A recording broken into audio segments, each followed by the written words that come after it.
ꯃꯌꯥꯝꯒꯤ ꯅꯨꯡꯉꯥꯏꯅꯕꯒꯤꯗꯃꯛ ꯂꯩꯖꯔꯤꯕ ꯃꯈꯜ ꯃꯊꯦꯜ ꯃꯅꯤꯄꯨꯔ ꯆꯦꯅꯦꯜꯅ ꯃꯌꯥꯝꯕꯨ ꯏꯀꯣꯛꯅꯣꯟꯅ ꯈꯣꯏꯔꯨꯝꯖꯔꯤ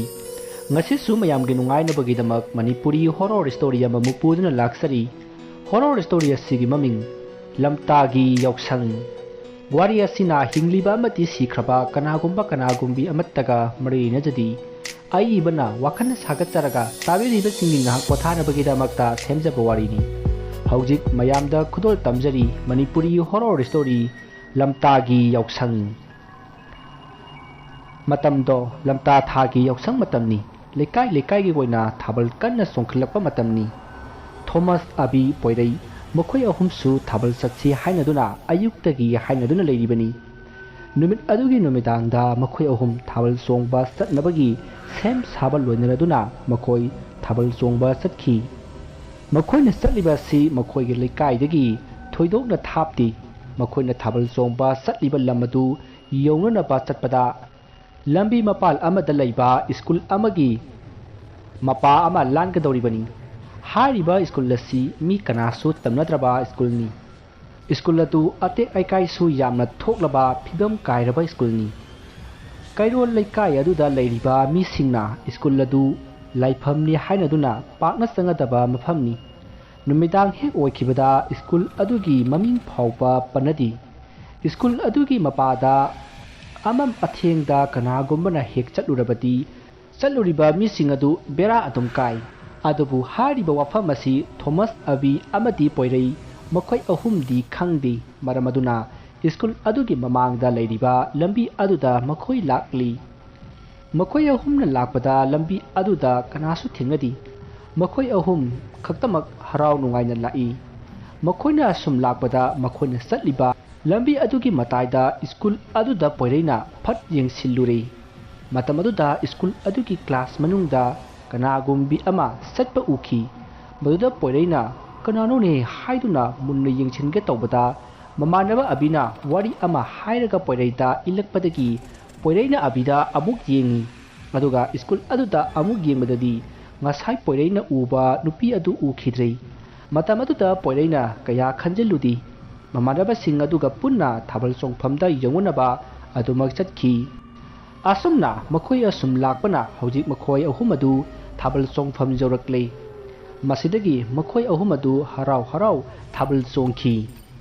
ꯑꯁꯨꯝꯅ ꯊꯥꯕꯜ ꯑꯁꯨꯝ ꯆꯣꯡꯉꯛꯄꯗ ꯊꯥꯕꯜ ꯆꯣꯡꯕ ꯌꯦꯡꯂꯤꯕ ꯃꯌꯥꯝꯁꯤꯡ ꯑꯗꯨꯒꯤ ꯃꯔꯛꯇ ꯅꯨꯄꯤ ꯑꯃ ꯅꯥꯏꯇꯣꯝ ꯇꯥꯅ ꯂꯦꯞꯄꯒ ꯂꯩꯕ ꯑꯗꯨ ꯄꯣꯏꯔꯩꯅ ꯎꯈꯤ ꯃꯗꯨ ꯎꯕꯗ ꯄꯣꯏꯔꯩꯁꯨ ꯊꯥꯕꯜ ꯆꯣꯡꯕ ꯑꯗꯨ ꯂꯦꯞꯄꯒ ꯅꯨꯄꯤ ꯑꯗꯨꯗ ꯉꯥꯏꯍꯥꯛ ꯌꯦꯡꯗꯨꯅ ꯂꯩ ꯃꯗꯨꯗ ꯃꯃꯥꯟꯅꯕ ꯊꯣꯃꯁꯅ ꯚꯥꯏ ꯄꯣꯏꯔꯩ ꯀꯩꯗꯧꯔꯒꯦ ꯍꯥꯏꯗꯨꯅ ꯍꯪꯉꯛꯄꯗ ꯄꯣꯏꯔꯩꯅ ꯊꯣꯃꯁꯇ ꯑꯣꯟꯁꯤꯜꯂꯒ ꯚꯥꯏ ꯑꯩ ꯅꯨꯄꯤ ꯑꯃ ꯎꯔꯦ ꯍꯥꯏꯅ ꯈꯨꯝꯈꯤ ꯃꯗꯨꯗ ꯊꯣꯃꯁꯅ ꯀꯩꯅꯣ ꯚꯥꯏ ꯒꯨꯂꯤ ꯆꯥꯔꯛꯇ꯭ꯔꯕꯣ नुपा नुपी पुल्लग सोंगलिबा थाबलसिदबु नुपी अमा उरे हाइसिबु करिनो अमता नते आइदि चामा उरिसे अस भाई थोमस अइना हारिबा नुपीसिदि अतैगा मानदे मौंग अमनेमि ओ कदाई नो असुमना थोमसना हाइरकपदा पोइरैना नुपी अदुना लैखिबा मफम अदुदा अमुक येंगकपददि नुपी अदु लैरमद्रि मदुदा पोइरैना ए हौजिकता असिदा लेफौबने काई मांख्रबा असि हाइरकपदा थोमसना नुपा मयाम लेपा मफम सिदा नुपी मतोमता लेपा हौनदेको गेगा वरमनि कादे थाबल चोंगसिलो अस बाय नंग अदुम चोंग अई इसासी इहै हिनत्रे अई असिगी लपाकी काफम सिदा लैगे नोय चोंगगा असिदा लाओको ओ सोजरे गुली लोइख्रेबा फरेने बाय नंगना चोंगसी याजबदिना अईगा अबिगा चोंगगे अदु लोरगा नंगी नाक्ता लागिको असुमना हाइनदुना थोमसदी अबिगी मनाक्ता थाबल चोंगबा याउख्रे अदुगा पोइरैदी लंपाके काफम अदुगी जगा अमदा लैरी असुमना लैरिङै ngасai माना उखिबा नुपी अदु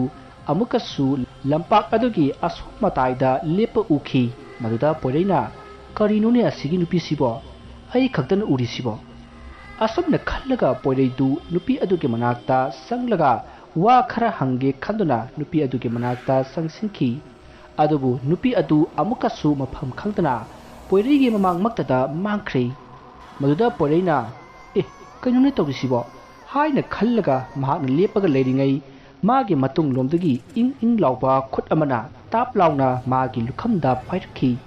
मदुदा पोइरेना ए कनानोने हाइदुना तुंगदा सट लेथोकपदा नुपी अमा सटखिबा उखी मसिदगी पोइरेना नुपी अदुगी मतुंगदा तानखी तांजा अदुदा पोइरेगी ममानबा अबिना पोइरेगी मखुत्ता ताप लाउना पाइरगा कायदनो भाई हाइन हंगी मदुदा पोइरेना खंगबोई कैबोई अबिदा येंगी अदुगा माना उखिबा नुपी अदुदा अमुक येंगी अदुबु माना उखिबा नुपी अदुदी उखिद्रे पोइरेना इंगा ngakna कोयेंग येंगा लैबा अदुदा अबिना भाई पोइरे कैदुरगेमी हाइन हंगी मदुदा पोइरेना माना नुपी अमा उदुना लैरे हाइदुना अबिदा तमखी अदुबु पोइरेगी वाफा मदुदा अबिना कैनो भाई थाबल चोमखमसिदा नुपी अमा उइ हाइसिबो अदुदी मसाना उफम थोकपनिने मदुदा पोइरेना अस भाई नखोइना खलिबा नुपीदु नतेबा आइना हाइसे असी हाइदुना कोयेंग येंगी तांजा अदुदा मखोइके मनाक्ता थोमास तु परपरप लाइ अदुगा अस आइदी असोमदा कोइथि थिरि अदुगा नुनिदि सिदा नुंगाइनागा लेरमे थेंगे पुंग मा तादोरे युमदा हलसी असोमना हाइरकपदा अभिना बाय थोमास पोइरेसे लाइ नुपी अमा उरेये थाबल चोंखमसिदा अदुना मासे कोइता चटलगा लेरमबदगी आइना फारमिनी ए हौजिसु अदुम उरिब्रो भाई पोइरे होय अमु उइ भाई ए कयोना हाइसिबो भाई थोमास नंगसु खंब्रो खंगे ngसाइदै माना तौरिसे अस फरेसे थाबलसु मि याउद्रे युमदा हलरसे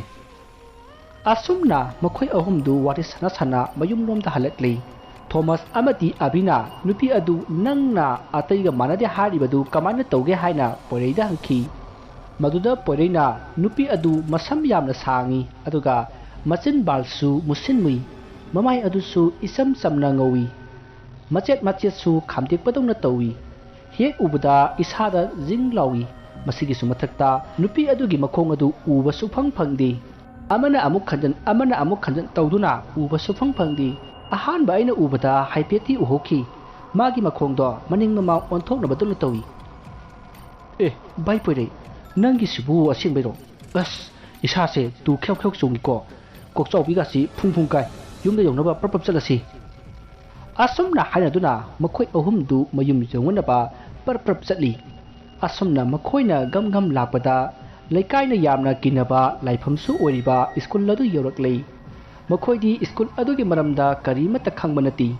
मखोयना स्कूल अदु हेक चौरकपदा मखोयगी तुंगी लंबीगी मताय अमदा नुपी अमना लेपगा लैबदु पोइरेना तुंगदा ओंथोकलगी येंगुबदा उरखी मदु उबदा पोइरेना अबी अमदी थोमसता भाई आइना हाइबा बुट नुपीदो तुंगदा इनरए हाइना कन्ना लाउई मदुदा थोमस अमती अबीना हा कराइनो हाइना कोयेंग येंगबदा मखोइसु उरे मखुना सलिबा लंबी अदुगी मताय होइरपना मसम इसांग सांगबी मुसिन मुबी नुपी अमा गम गम लापदु अबी अमती थोमसु उखी मदु उबदा मखोइ कोइचेन चेनखी थोमस का अबीगदी लंबी अदुगी नाकंद लैबा युमलक अदोमदा सेंसिनबो होनरी अदुबु सानैबी वाना क्रिक क्रिक इनरगा हौबना मरम ओइरगा लिसन बा यारमदी मरम अदुना माना थोपा कोइचेन चेनरी नाकन अमदना पोइरेदी स्कूल अदुगी असोंग लंपाक लोमदा चेंसिलई महाकना स्कूल अदुगी बेलंता अदु हेक चौबगा कोयेंग येंगपददी थोमस का अबीगदी यावरमद्रे मसिदगी महाकना अबी अमती थोमसपु कन्ना कौखी असोमदना कन्ना सेलिबा थोमस अमती अबीदु पोइरेना कन्ना कौबा दु ताबदगी ए अखोइदी पोइरे हुंदुकलमेदना मसी हाइदुना पोइरेना लाउरिबा दोमदा अबी अमती थोमसना पोइरेबु कौदुना चेंसिलई असोमना थोमस अबी पोइरे मखोय अहुमदु हाइनबी स्कूल अदुगी लंपाक मसा अदुदा पुल्लगा वारि सानखी मसिदगी मखोय अहुमदु युमदा परप्रप हलौरसी हाइदुना स्कूल अदुदगी परप्रप थोरकपदा मखोयना चटकदौरिबा लंबी अदुदा मखोयना उखिबी नुपी अदु गम लाखी मदु उबदा मखोय अहुमदुना असिदा लाए हाइना कन्ना लाउरगा स्कूल अदुदा अमुक हंजिंदुना चेंसिली अदुगा स्कूल अदुगे सेगाइरबा का अमता चेंसिंदुना लोटखी मतम अदुदा मखोयना लोटिबा का अदुगी फगलांग वांगबदा नुपी अमना चटखिबदु मचेत किंथरबा फगलांगी अहुबदगी उखी मदु उबदा मखोय अहुमदु किखिबना करी तौगदबनो हाइबा मखोय खंद्रे तांजा अदुदा थोमस की फोन अदु रिंग लाखी फोन की रिंग अदु खिंगलकपा अदुदा मखोय अहुमदु होइमा हाइदुना खंप्रेक खंग मसिदगी थोमसना फोन अदु वखटली मदुदा थोमस की मयाबना हाय नखोई हौजिक फावबा कायदा लेरिगे हा थाबल चोंगबो लोद्रिबो हौजिक नोंगालामदाइगी पुंग अनि ताराबासि फावबा कैदौरिगे हाइबनिदा असुमना nganglakpa aduta Thomasna makhoi tholiba thautoksing adu tamki aduga hojik makhoi school gi manungda leiri haina su haiki wafam adu tabata Thomas ki mayamba du swai laukhri adubu school adu ki maramda Thomas tadi ki khini khanduna haidok lamdi masidagi Thomas ki mayambana hojimak makhoi bu loba laklage hainaraga phone adu thamnari masidagi Thomas ki mabungna magi imung manung mama mapada pau tambadagi karino harisibo haiduna makoi school aduda lakle aduga abi amadi poiregi imung manungda Thomas ki mayambana pau piduna abi amadi poiregi mama mapa ahal laman singsu school aduda lakhi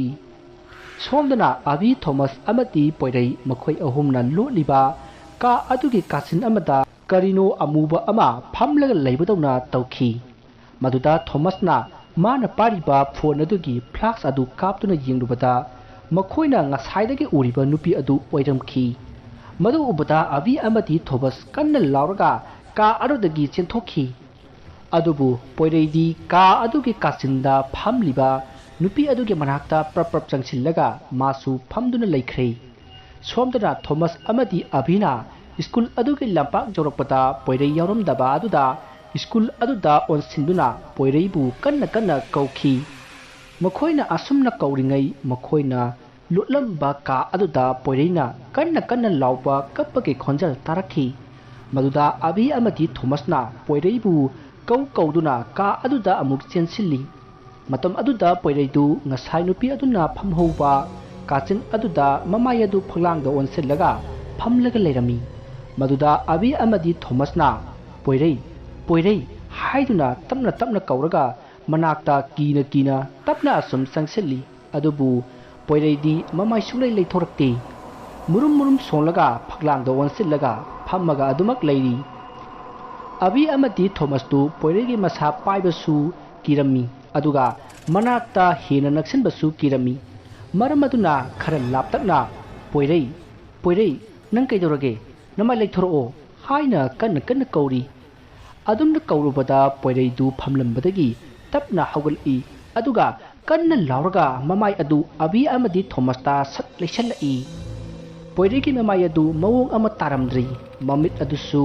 ngoro ngawi aduga maya adusu ina koitei teire aduga maya adusu ihi higatlaga kanna laurakpa aduda abi amadi Thomas tu kanna lauraga ka adudagi kanna chenthori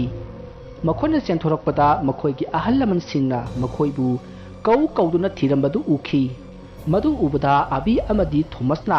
makhoi sida leire haiduna makhoisu chensilli masidagi makhoibu thiraiba miya madusu taraduna makhoigi manakta chensilai matam adudadi poireidi yaurumdaba aduda poiregi yumgi ahal laman singna poireidi karaino haina hangbada madi ka manungda akiba saktap amada lehure haina khumki madu tabada karino haisibo haiduna poiregi ahal laman kaya ka aduda chensinki matam aduda poireidu gyan manglaga taraga leiramki masidagi ka aduda sanglakliba makhoi miyoi sing aduna poireibu ka adudagi thangdorakle aduga poiregi mayambana mabu poduna mayum lomda lakhi masidagi haujik poireidu mayum yauri abi amadi Thomas tu poiregi manakta leiri tanja aduda poireidu soiron paron panglon da lolai aduga phuk hawlaga sen khina bahonari adubu mayamna phaki matam aduda poireidu sa kaina khubudona kanna lauki masidagi makhoi kharana maiba ama yengan si haiduna maiba kouba satkhre tanja aduda poireidi mamada yengaga ima ai kedorage haina hangi maduda mayamdu punga ngai asumna tongdingaida Thomas tu masa thak niglai aduga gyan manglaga wanthakre aduga mamiti pangdana i thake haiduna koilau lori aduga masa adu longthek thekalaga haugat nabat tori adubu mayamna karino toriba sibo haiduna mayamna kanna pharami masidagi Thomas tu tuminna amuk leikhre aduga mamit pangthoraga ai kaidokhrage haina tapna hangi tawriba asida mayamadu makok ngauri asumna tawringaida abidu amuk masa adu khapsin हिक हिक हाइदुना चोंबा होरई अदुगा महाक कन्ना सेनख्रे अदुबु मनाक अदुवाइदा लैबा मिसिंगना सेनसिनदुना फाबदी फाहौखी अदुबु अबिना मंगोंदा फारकपा missing अदुदा मयान सिकननबा होनबा अमदी लाउ खोंबा कयासु तौखी असुमना तौरिङै ngasai amaiba kauba satkiba du maiba ama puduna laklei masidagi maiba aduna abida munna yinglaga mahakpu mangolda puslakna ba haibadagi mayamna abibu namduna pharaga pusilai asumna tawrakpada abidiu gyan mangkhre aduga mamit pangthora aga ai kaidokhrage haina amuk hanglai maduda maiba aduna magi manakta sangsillaga laigi oiba khara yenge tawrakpada maiba adugi mananganda kanano amana khongpakna kanna kaurki maduda mayamna kanano haina yengbadadi poirei du yamna sauna akiba saktra amaga lonena maiba aduda yengduna leiramki aduga amuk chensillaktuna maiba adugi makhori metnaba honari masidagi mayamna chensinduna mahaku phaki adamna tongnari ngai karomdagi no khanghauduna maiba adugi makokta sai amana kantharakhi laibak phabana maibagi kokte yetpa kuget aduna khandokpadagi asok apanti yahokhidi adubu chaina aduna maiba adu gyan mangge tawki chaina kanthara ibadu kanano haina yengbadadi thomas oiramki aduga poireidi kaisu taramde masidagi maiba aduna angang ahum si tongan tongana thammu haina hairakpadagi abi thomas amati poirei makhoi ahum tongan tongana thamki aduga maiba aduna hauji lai changliba thomas ki manakta sangsillaga lai gi woiba lairon khara solaga lai khoiram lai matam aduta maiba aduna manak aduai da leiriba mising aduda mitam ahum sanaba hairakhi masidagi mayamna koichin chin aduna khudak aduda mitam ahum sakhi masidagi maiba aduna lai changliba thomas ta onsillaga hai aina pigidoriba chakthak ase lauraga nang satkigadabani karigumba tattaba tarabadi ahenba akan leiwa kaya sijinarkani haina tanai janasiko asumna amaiba aduna hairakpada lai changliba thomas na aidi makhoi ohumgi I thakti phawba suhan haloi haiduna thomas tu tuminna amuk asibagum taduna leikrei masidagi maiba aduna sindur khara piraknaba haiki masidagi mayamna koilang lang aduna sindur khara piri adubu sindur adu yamna jamlamdi masidagi maiba aduna sieng kharaga piyu haibadagi sieng kharasu piki asumna maiba aduna hairakpa polam khudimak piraba matung maiba aduna sindur aduga sieng aduga tolaga jagor ahum yekhi ahanbagi jagor aduda hauji lai changliba thomas bu famhalli aduga atoba jagor anidana poirei amadi abina famhalli asumna abi amadi poireina jagor aduda hek phambaga thomas tu mamit khangpang pangthori aduga abi amati poireida munna yengai aduga I thake haiduna kanna lori masidagi maiba aduna leiwa kaya solaga ngasai mayamna saraga purakhiba mitamadu maiba aduna paikhatlaga leiwa khara soli masidagi maiba aduna magi khawdagi thang suri athauba ama puthoraklaga leiwa ama soli maduda ngasaidagi kanna lauramba thomas tu tuminna leikhre maduda maiba aduna abi amati poireida makhoi gi makhut khudombi adu tingthoraknaba haiki adubu poirei amadi abi yamna kiki maduda amaiba aduna thawai mangbaga thangsina khitang lienbaga karambana hena phai haina hangbadagi abidu makut tingthorakhi masidagi poirei su makut tingthorakhi masidagi amaiba aduna makhoi anigi makhutta mana paithorakliba thang suri aduna khajik lelaga I thokhanki aduga I adu mana pariba mitam ahum adugi manungda mitam anida tahanki masidagi amuk thomas ki makhuttagi I khara lawnaba honarakpada thomas na yaramdi mahaki aki ba sabta kaya tawduna I lokhitanaba kanna tawri adubu mayam sangduna pharaga namdana I adu lokhi masidagi I adu watlawriba mitam maduta tahanki masidagi maiba aduna mitam ahum du la amada hapaga khuba ahum la khuduna lai kanna khoramla I matam aduta thomas tu kanna lawra I aduga maiba aduta phunaba su honar I ꯑꯗꯨꯕꯨ ꯃꯌꯥꯝ ꯆꯪꯗꯨꯅ ꯐꯥꯕꯅꯤꯅ ꯊꯣꯃꯁꯇ ꯆꯪꯂꯤꯕ ꯂꯥꯏ ꯑꯗꯨꯅ ꯀꯔꯤꯃꯠꯇ ꯁꯣꯛꯄ ꯂꯥꯏ ꯑꯗꯨꯅ ꯃꯥꯏꯕ ꯑꯗꯨꯗ ꯀꯔꯤꯃꯠꯇ ꯁꯣꯛꯄ ꯉꯝꯂꯝꯗꯦ ꯑꯗꯨꯒ ꯉꯁꯥꯏ ꯃꯈꯩ ꯑꯕꯤꯗ ꯑꯃꯨꯛ ꯄꯣꯏꯔꯩꯗ ꯑꯃꯨꯛ ꯆꯣꯡꯗꯨꯅ ꯆꯪꯂꯝꯕ ꯑꯗꯨꯁꯨ ꯃꯥꯏꯕ ꯑꯗꯨꯅ ꯁꯤꯟꯗꯨꯔꯒ ꯆꯦꯡꯒ ꯇꯣꯠꯂꯒ ꯌꯦꯛꯄ ꯖꯒꯣꯔ ꯑꯗꯨꯗ ꯂꯩꯈꯤꯕꯅ ꯊꯣꯃꯁꯇ ꯆꯪꯂꯤꯕ ꯂꯥꯏ ꯑꯗꯨꯅ ꯀꯔꯤ ꯑꯃꯠꯇ ꯇꯧꯕ ꯉꯝꯈꯤꯗꯦ ꯃꯁꯤꯗꯒꯤ ꯃꯥꯏꯕ ꯑꯗꯨꯅ ꯄꯣꯏꯔꯩ ꯍꯣꯏꯒꯤ ꯊꯣꯡꯒꯥꯜꯗ ꯑꯕꯤ ꯊꯣꯃꯁ ꯑꯃꯗꯤ ꯄꯣꯏꯔꯩ ꯃꯈꯣꯏ ꯑꯍꯨꯝꯒꯤ ꯏ ꯇꯩꯔꯕ ꯃꯤꯇꯝ ꯑꯍꯨꯝꯗꯨ ꯄꯨꯗꯨꯅ ꯊꯣꯡꯒꯥꯜꯗ ꯊꯣꯔꯛꯂꯤ ꯑꯗꯨꯒ ꯂꯩꯕꯥꯛꯇ ꯇꯞꯅ ꯊꯝꯃꯒ ꯂꯩꯋꯥ ꯈꯔ ꯁꯣꯜꯂꯤ ꯑꯗꯨꯒ ꯃꯥꯅ ꯄꯥꯏꯔꯤꯕ ꯁꯣꯔꯤ ꯑꯗꯨꯗ ꯂꯩꯋꯥ ꯈꯔ ꯁꯣꯜꯂꯒ ꯂꯩꯕꯥꯛꯇ ꯈꯪꯌꯨꯡ ꯌꯨꯡꯉꯤ ꯃꯁꯤꯗꯒꯤ ꯂꯩꯋꯥꯈꯔ ꯁꯣꯜꯂꯒ ꯁꯣꯔꯤ ꯑꯗꯨ ꯇꯞꯅ ꯁꯠꯀꯠꯂꯤ ꯑꯁꯨꯝꯅ ꯃꯥꯏꯕ ꯑꯗꯨꯅ ꯂꯥꯏ ꯈꯣꯏꯔꯝꯂꯛꯄꯗ ꯑꯕꯤ ꯊꯣꯃꯁ ꯑꯃꯗꯤ ꯄꯣꯏꯔꯩ ꯃꯈꯣꯏ ꯑꯍꯨꯝꯗꯨ ꯑꯃꯨꯛꯇꯗ ꯄꯨꯂꯞ ꯋꯥꯟꯊꯈꯤ ꯃꯁꯤꯗꯒꯤ ꯁꯣꯝꯗ ꯑꯃꯥꯏꯕ ꯑꯗꯨꯅ ꯁꯣꯔꯤ ꯑꯗꯨ ꯄꯥꯏꯔꯒ ꯑꯍꯨꯝꯂꯛ ꯎꯔꯨ ꯎꯔꯨ ꯎꯪꯂꯒ ꯂꯩꯋꯥ ꯀꯌꯥ ꯁꯣꯜꯂꯕ ꯃꯇꯨꯡ ꯄꯣꯏꯔꯩꯒꯤ ꯌꯨꯝꯗ ꯄꯔꯞ ꯄꯔꯞ ꯂꯥꯛꯏ ꯃꯁꯤꯗꯒꯤ ꯃꯥꯏꯕ ꯑꯗꯨꯅ ꯏꯁꯤꯡ ꯑꯁꯦꯡꯕ ꯈꯔ ꯄꯤꯌꯨ ꯍꯥꯏꯕꯗꯒꯤ ꯏꯁꯤꯡ ꯑꯁꯦꯡꯕ ꯈꯔ ꯄꯤꯈꯤ ꯃꯥꯏꯕ ꯑꯗꯨꯅ ꯏꯁꯤꯡ ꯑꯗꯨ ꯂꯧꯔꯒ ꯂꯩꯋꯥ ꯈꯔ ꯁꯣꯜꯂꯒ ꯑꯕꯤ ꯊꯣꯃꯁ ꯑꯃꯗꯤ ꯄꯣꯏꯔꯩꯗ ꯈꯤꯛꯆꯤꯜꯂꯤ ꯃꯁꯤꯗꯒꯤ ꯃꯈꯣꯏ ꯑꯍꯨꯝꯗꯨ ꯒ꯭ꯌꯥꯟ ꯂꯥꯛꯂꯤ ꯑꯁꯨꯝꯅ ꯃꯥꯏꯕꯅ ꯃꯈꯣꯏ ꯑꯍꯨꯝꯗꯨ ꯂꯥꯏ ꯀꯟꯅ ꯈꯣꯏꯔꯝꯕꯤꯕꯗꯒꯤ ꯑꯕꯤ ꯊꯣꯃꯁ ꯑꯃꯗꯤ ꯄꯣꯏꯔꯩ ꯀꯩꯁꯨ ꯊꯣꯏꯗꯣꯛꯄ ꯇꯧꯈꯤꯗ꯭ꯔꯦ ꯃꯁꯤꯗꯒꯤ ꯅꯣꯡꯃ ꯅꯤꯅꯤ ꯂꯩꯔꯒ ꯊꯣꯃꯁ ꯄꯣꯏꯔꯩ ꯑꯃꯗꯤ ꯑꯕꯤꯅ ꯃꯈꯣꯏꯒꯤ ꯑꯍꯜ ꯂꯃꯟꯗ ꯃꯐꯝ ꯑꯗꯨ ꯀꯃꯥꯏꯅ ꯇꯧꯕꯅꯣ ꯍꯪꯕꯗ ꯃꯐꯝ ꯑꯗꯨ ꯂꯥꯏ ꯐꯠꯇꯕꯁꯤꯡꯒꯤ ꯂꯩꯐꯝꯅꯤ ꯍꯥꯏꯔꯛꯈꯤ ꯃꯁꯤꯗꯒꯤ ꯃꯈꯣꯏ ꯑꯍꯨꯝꯗꯨ ꯑꯃꯝ ꯑꯊꯦꯡꯗ ꯄꯥꯛꯅ ꯆꯠꯈꯤꯗ꯭ꯔꯦ ꯋꯥꯔꯤ ꯑꯁꯤ ꯃꯇꯥꯡ ꯑꯁꯤꯗ ꯂꯣꯏꯖꯔꯤ ꯋꯥꯔꯤ ꯑꯁꯤꯗ ꯁꯣꯏꯈꯤꯕ ꯂꯥꯟꯈꯤꯕ ꯋꯥꯍꯩ ꯋꯥꯇꯥ ꯇꯥꯕꯤꯔꯤꯕꯁꯤꯡꯅ ꯄꯨꯛꯆꯦꯜ ꯆꯥꯎꯅ ꯉꯥꯛꯄꯤꯒꯅꯤ ꯃꯌꯥꯝꯕ ꯑꯔꯣꯏꯕꯗ ꯑꯃꯨꯛꯀ ꯍꯟꯅ ꯈꯣꯏꯔꯨꯝꯖꯔꯤ